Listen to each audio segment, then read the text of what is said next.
In this video, we'll discuss Roman Jakobson's essay, The Dominant. Jakobson begins the essay by briefly discussing the three stages of formalist research.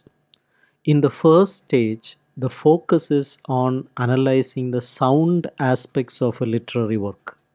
This includes examining elements such as rhythm, meter, rhyme, and other sound patterns present in the text. The second stage involves investigating problems of meaning within the framework of poetics. Poetics refers to the study of literary forms and the principles underlying them. So, during this stage, the researchers delve into the meaning and significance of various literary elements and how they contribute to the overall poetic structure. The third stage is about integrating the sound aspects and meaning of the literary work into an inseparable whole. This is a crucial phase where the concept of the dominant comes into play. The dominant is a key concept in Russian formalist theory, and it can be defined as the central and most significant element that governs, influences, and transforms the other components of a work of art.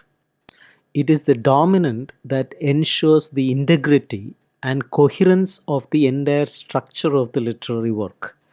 The dominant is a defining element that characterizes a specific variety of language or artistic form, such as verse in this context.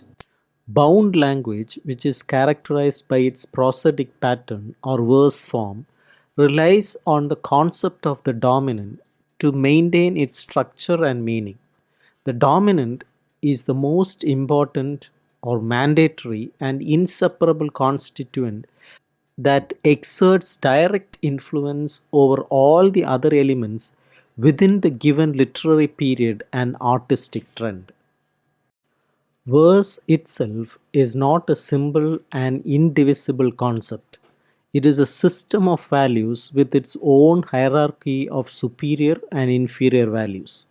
Each variety of verse has one leading value, the dominant, which is essential for it to be recognized and evaluated as verse within its literary period and artistic trend. For example, in Czech poetry of the 14th century, the inalienable mark of verse was rhyme rather than the syllabic scheme.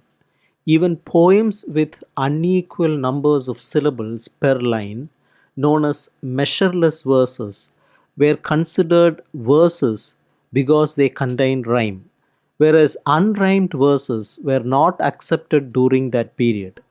On the other hand, in Czech realist poetry of the second half of the 19th century, rhyme became dispensable and the syllabic scheme became the mandatory and essential component for defining verse.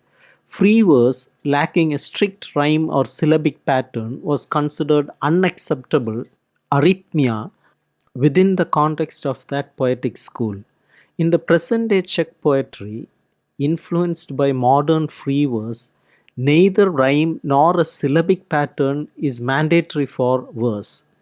Instead, intonational integrity becomes the dominant of verse and it acts as the defining element that characterizes and structures contemporary Czech poetry.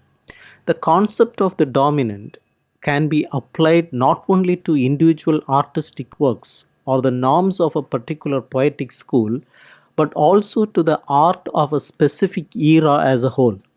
In the Renaissance period, the dominant and highest aesthetic criteria were represented by the visual arts.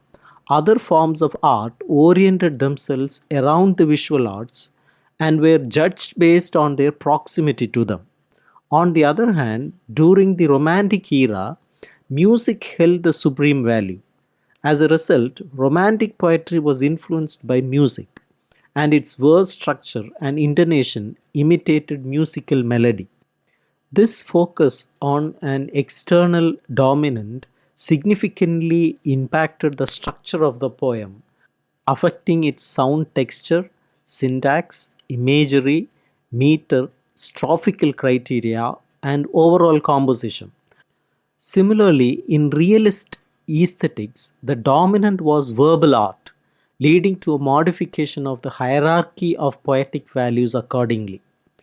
Considering the concept of the dominant also alters how we define an artistic work in comparison to other cultural values.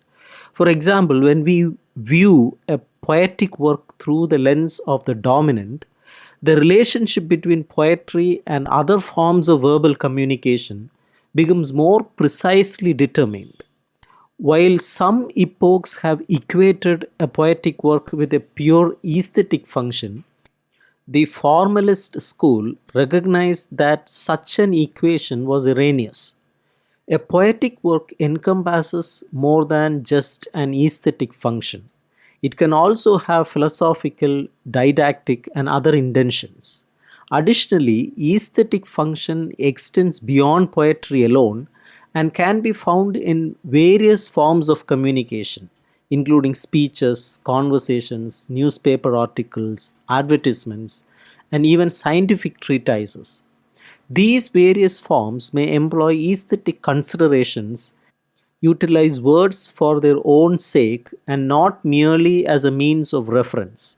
The formalist perspective highlights the multifaceted nature of artistic works and the diverse roles that aesthetics can play in different forms of communication and expression.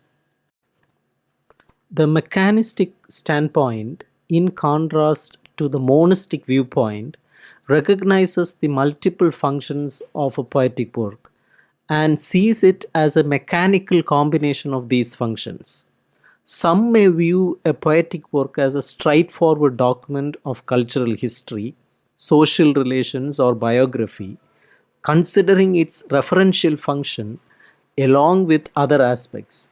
However, there is an alternative perspective that combines an understanding of the various functions of a poetic work with an appreciation of all its overall unity. According to this viewpoint, a poetic work cannot be defined solely by its aesthetic function or by fulfilling various functions independently. Instead, it is seen as a verbal message where the aesthetic function acts as the dominant. This definition allows for determining the hierarchy of different linguistic functions within the poetic work. The referential function involves minimal internal connection between the sign and the designated object, making the sign itself less important. On the other hand, the expressive function requires a more direct and intimate relationship between the sign and the object, leading to a greater focus on the internal structure of the sign. Comparing referential language to emotive language, which primarily serves the expressive function, emotive language is usually closer to poetic language because it is directed towards the sign itself. Poetic language and emotional language often overlap, and this can lead to the erroneous identification of the two. When the aesthetic function is dominant in a verbal message, expressive language elements may be used, but they are transformed and subordinated to the overall dominant function of the work. In essence, the aesthetic function plays a central role in the hierarchy of linguistic functions within the poetic work. The formalist inquiry into the dominant had significant implications for their understanding of literary evolution. The evolution of poetic form is not merely about certain elements disappearing and others emerging. It is more about shifts in the mutual relationship among the various components of the poetic system, a question of the changing dominant. Within a given set of poetic norms or specific poetic genre, elements that were initially considered secondary might become primary, while the elements that were originally dominant may become subsidiary and optional. Initially, the view was that a poetic work is just the sum of its artistic devices, and poetic evolution was seen as a mere substitution of certain devices.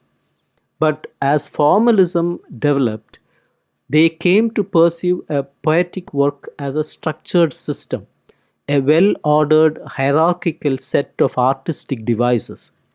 Poetic evolution is seen as a shift in this category, which occurs within the framework of a specific poetic genre, affecting the hierarchy of genres as well as the distribution of artistic devices among them. Genres that were once considered secondary or subsidiary now take the spotlight, while canonical genres may recede. Formalist scholars have explored various periods of Russian literary history from this perspective. For example, Gukovsky analyzed the evolution of poetry in the 18th century. Tinjanov and Exgenbaum studied the evolution of Russian poetry and prose during the first half of 19th century.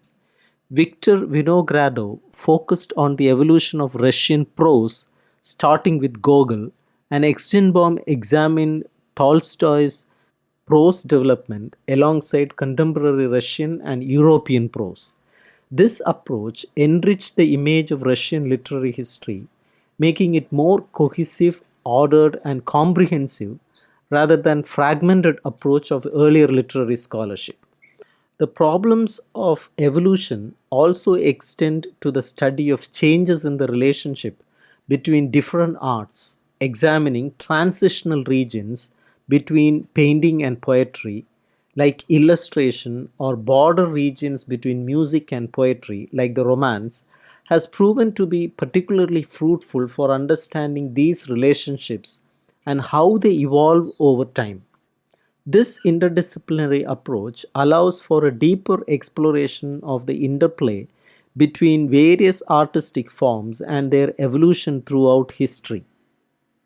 The problem of changes in the mutual relationship between literature and other closely related cultural domains, especially with respect to different kinds of verbal messages, arises in the study of literary evolution.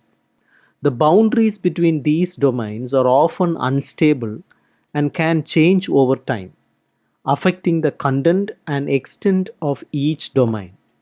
Investigating transitional genres which lie at the intersection of different domains is particularly insightful. These genres may be considered extra literary and extra poetical in certain periods, but in other periods they may serve as an essential literary function, emphasizing elements that are about to be highlighted in letters, while canonical literary forms may lack these elements. For example, during the Russian literature of the first half of the 19th century, various forms of literature in time, such as letters, diaries, notebooks, and travelogues, played a significant role within the overall literary values. The continual shifts in the system of artistic values lead to ongoing changes in how different artistic phenomena are evaluated. What was once disregarded or considered imperfect may later be embraced as a positive value in the context of a new system. As example is the verses of Russian late Romantic lyricists Juchev and Fett, which were initially criticized by realist critics for their errors and carelessness. Turgenev edited and improved these poems to align them with the existing norm, and his version became the canonical one. However, in modern times, the original texts have been reinstated and recognized as an early step toward a new concept of poetic form. Similarly, Czech philologist J. Cry rejected the verse of Urban and Tsiolkovsky as erroneous and unsuitable for the realistic school of poetry, but later generations praised these verses for precisely the features that were once condemned in the name of realistic canon. Even in the realm of music, shifts in artistic values have occurred. The works of the great Russian composer Mussorgsky did not align with the prevailing musical instrumentation of the late 19th century, and Rimsky Korsakov, a master of compositional technique at the time, modified them to suit the taste of his epoch. However, the newer generations have come to appreciate the path-breaking values embodied in Mussorgsky's unsophisticated style, leading to the removal of Rimsky-Korsakov's corrections from certain compositions, such as Boris Godunov. The formalist investigations into the shifting and transformation of individual artistic components played a crucial role in linguistic research, not only in the field of poetic language, but also in a broader sense. This pioneering aspect of formalist analysis helped bridge the gap between diachronic historical methods, which focus on historical development over time, and synchronic methods, which analyzes a specific point in time, like a chronological cross section. Formalist research demonstrated that shifting and change in artistic expression are not merely historical events, but also directly experienced synchronic phenomena with artistic value. When we encounter a poem or a painting, we are aware of two distinct orders: the established tradition or canon, and the innovative elements that deviate from that tradition. It is against the backdrop of this tradition that artistic novelty is conceived and appreciated. The formalists shed light on the fact that every new work of art maintains a delicate balance between preserving tradition and breaking away from it. Artists saw and established conventions and artistic norms while introducing new elements and innovations.